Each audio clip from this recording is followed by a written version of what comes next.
And more breaking news coming in when it comes to the power play between India and Russia. Something that has been central to Prime Minister Modi's diplomatic power play has always been bonhomie, and more visuals are coming out about the long relationship between India and Russia, primarily Prime Minister Modi and his interactions with Russian President Vladimir Putin. Now, we've seen those displays emerge at the Russia Cultural Center in Delhi, but these are new visuals which are also emerging. Prime Minister Modi and President Putin have a long relationship that goes back almost 25 years. Photos from Moscow from the year 2001, when Chief Minister of Gujarat, Narendra Modi, had accompanied then Prime Minister Atal Bihari Vajpayee. You can see those visuals on your screen. You can see then Chief Minister Narendra Modi, the Chief Minister of Gujarat, with Jaswant Singh standing behind former Prime Minister Vajpayee and Vladimir Putin in Moscow. This is from the year 2001. I'm joined by my colleague Pallavi Ghosh on the broadcast. So Pallavi, more and more of these visuals doing the rounds to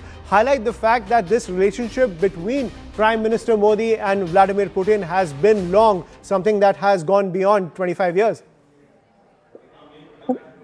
Ayushman, if you look at the big build-up to the visit of Vladimir Putin to New Delhi, which is going to begin in a short while from now, and his first stop is going to be at Accompanying to meet the Prime Minister. I think the hallmark of this is the huge friendship which India has been having. If you just step back and look at India's history, the history actually shows up that Russia has not been a fair-weather ally. It in fact has been an all-weather friend of India. Through all our turbulences, through all our tribal times, they have always been a very good coordination between India and Russia. And I think it was most epitomized by the fact of the close bond between the Prime Minister and Vladimir Putin. You're talking about the past when the Prime Minister was the Chief Minister of Gujarat. Yes, it goes back to those days, and I think it's going to be reflected in the kind of camaraderie you're going to see and the chemistry you're going to see between the two leaders in the next 24 to over 24 hours, when you're going to see that kind of camaraderie is going to come across as far as the bilateral and the multilateral engagements are concerned. I would see a glimpse of that recently when the Prime Minister was abroad and he was seen in the same car as Vladimir Putin. And, it was at that point of sense we saw that complete ease the two of them were with each other. This is something which is being highlighted by the government repeatedly, that he's not just another visitor. He's actually the visit of a friend, just to show between India and Russia. And it's going to be an easy task, really. We are going to go one step further. They are going to go up one step closer to us. And we've always stuck by Russia, just as Russia has always stuck by us. And these kind of engagements are going to get easier and easier because of the close relationship with the Prime Minister and Vladimir Putin.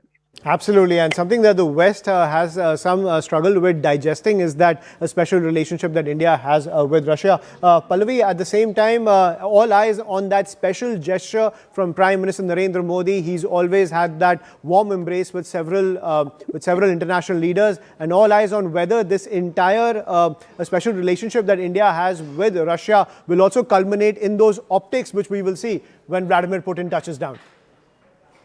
Oh, yes, certainly. I mean, we are sending a senior minister, Siddhant, has been reporting. That's also a huge protocol importance which is being given to this visit. There has been India-Russia bilateral business and summits which are being held at Bharat Mandapam. And you are going to see it for yourself for more than 24 hours. There's going to be that personal touch. The first stop of Vladimir Putin, of course, is going to be at LKM, at the Prime Minister's residence plus home on office. And you are going to see that personal touch between the two of them. Look, whenever there has been the visits of foreign dignitaries, I think what really stands apart is the fact that apart from the business dealings and negotiations, it's that personal bonding which becomes very important. In troubled times, as we see in the world order, where every country is in race against the other country, there's deep competition, where every country is expected to pick sides. India has been lucky in that sense that we have been managed to maintain our balance, our non-alignment. I remember talking about Russia-Ukraine war, where again there was a lot of pressure on India to abandon Russia when this talk came about Russian oil and that pressure coming in from American President Donald Trump. India refused to swerve. We refused to buckle under pressure. That is because we did not want to give up on Russia. I remember on multiple platforms, the Prime Minister said it's not a question of either or. Both of us need to be working with each other, whether it's Zelensky, whether it's Putin, right. And we are not going to choose our friends. Absolutely. Thank you, Pallavi, for joining us on the broadcast and decoding that for us. So optics high on the power play between India and Russia. We're just a few hours away from Vladimir Putin touching down in India, and both nations expanding their strategic ties as India expands its relationship with its all-weather friend, someone who has been central to India's growth on the international stage. We're going to take a quick break now. More news and updates on the other side.